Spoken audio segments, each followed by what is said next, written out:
Today we are going to talk about how YouTube is expanding the options you have for how you monetize your content here on YouTube. Also, we're going to talk about how YouTube now lets you add additional people to your YouTube channel to help you with various tasks, and as well as the best ad format that you can have on your channel. That and a lot more is coming up.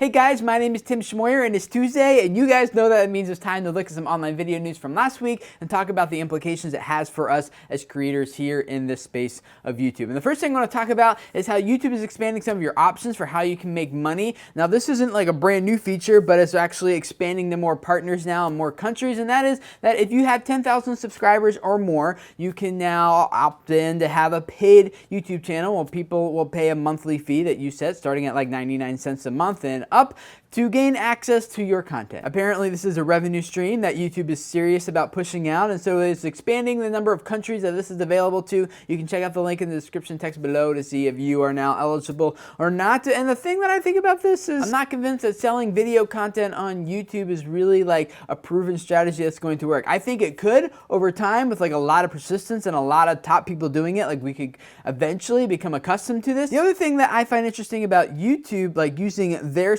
paid subscription model, is that like they're still going to take like a typical percentage of the revenue from your channel. So if you're charging like 99 cents a month for people to have access to your content, they typically will take, you know, somewhere around 40-45%, you know, depending on what contract you have with your MCN and YouTube and like all that type of stuff. And in my mind, if people are going to pay for access to my content, like why wouldn't I just put that like on my own subscription-based website where I can keep like 100% of the revenue rather than having such a huge split with YouTube? Especially because I'm not sure what the added value is of having that type of content on YouTube versus my website. Like if people are going to pay, they'll be, if they're going to like make that type of transaction, they'll watch it on my website or on YouTube, like either way. The only real benefit that I can see of doing a paid subscription channel on YouTube is that it'll already be in their subscription feed. Like if the people who are buying are actually like really active YouTube watchers. And two, people who are diehard mobile viewers will already be able to watch that very easily on their mobile device, whereas if it's on your website, they probably have to go to a desktop to watch it, or at least make sure you have a mobile optimized website. But the experience probably still isn't going to be the same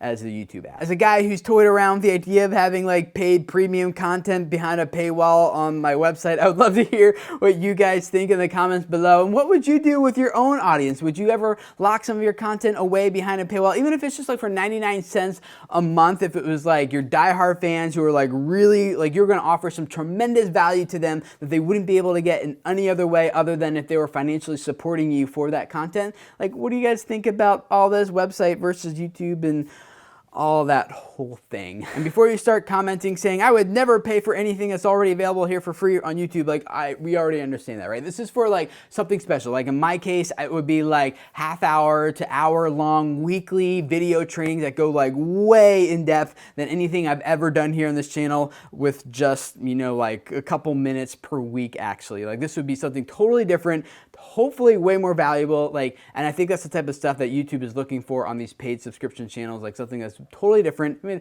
but that your audience still finds interesting, but is like offers way more value, right? So comment, I'd love to hear what you guys say. For those of you guys who have connected your YouTube channel to Google+, and for those of you who haven't, you definitely should, because before long, like you won't even be able to comment or access comments in your channel unless you have made that connection, but that's a whole other story. Basically what YouTube has done now is you can add a different people like to your YouTube channel and help you with different tasks. For a while now, people who are managers of your Google+ page could also help manage your YouTube channel, but some people are saying like I want to have a manager, but I don't want them to have access to like upload new content or change settings on videos or anything like that. Like all I want someone to do is be able to help me respond to comments on my YouTube channel and also help make posts on my Google+ page. And that is exactly what is coming out now. We have 3 different tiers of permission levels that you can set for your Google+ page and thus for your YouTube channel if the two are connected. The owner obviously has permission to do everything, including adding and removing different managers. They can can delete the account, but the manager can also help edit the profile. They can help edit the videos and manage some of the Google Plus Hangouts on air and things like that.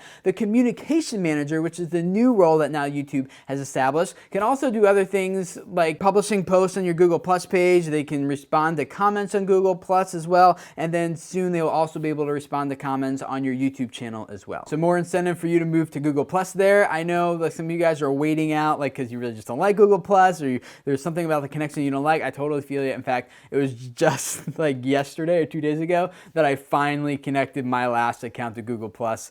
It's not the perfect solution, but it had to be done, so I did it. It won't come as a surprise to any of us that YouTube is the internet's largest online music service. They've got tons of music here you can listen to for free, and YouTube is apparently wanting to capitalize on that by doing two things. One, you can now vote for the YouTube Music Awards and all the different categories and everything. I'll link to that in the description text below if you kind of want to see who's up and who the nominees are. And I would just like to say that I'm kind of disappointed with the whole thing. I think we've already talked about that before, so I won't go into it.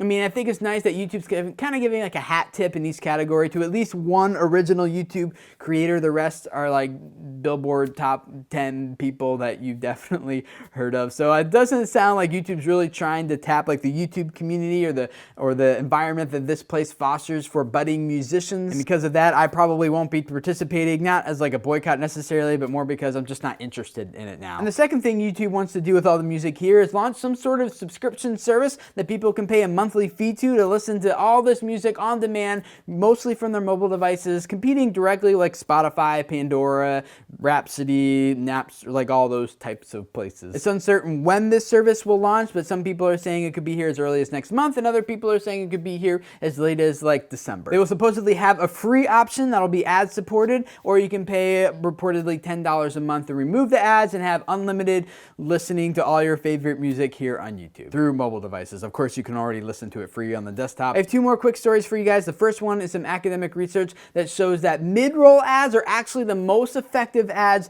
for getting the highest completion rate, because people are apparently already invested into the video and they don't want to miss the rest of it, or the longer form content is like a little bit more engaging sometimes, so depending on how you do it. But there's like a lot that goes into it, and I just found like, okay, well, what does that mean for me as a creator? Well, maybe in my Google Plus Hangouts, like I might intentionally create like a spot, like a pause in my Hangouts where I can later go back and insert manually like a mid-roll ad at that point. If you're using YouTube's official live streaming service, they actually make it very easy for you to insert mid-roll ads right in the middle of your content. Like if you want to like go to a break, show an ad, and then come back, and those ads will stay there even after the recorded video is live on your YouTube channel. But if you're doing a Google Plus Hangout on air, you actually have to like just kind of fake pause, like, hey guys, we'll be back right after this. Just pause for a second or two, then go on with your show. And then after the recording is done, then you can go back and manually insert ads. So it's not quite built in the way it is on Google or on YouTube's live streaming service, but I think you could probably hack it and do it that way. And the second quick story for you guys linked up down there is 3 tips on how to get the most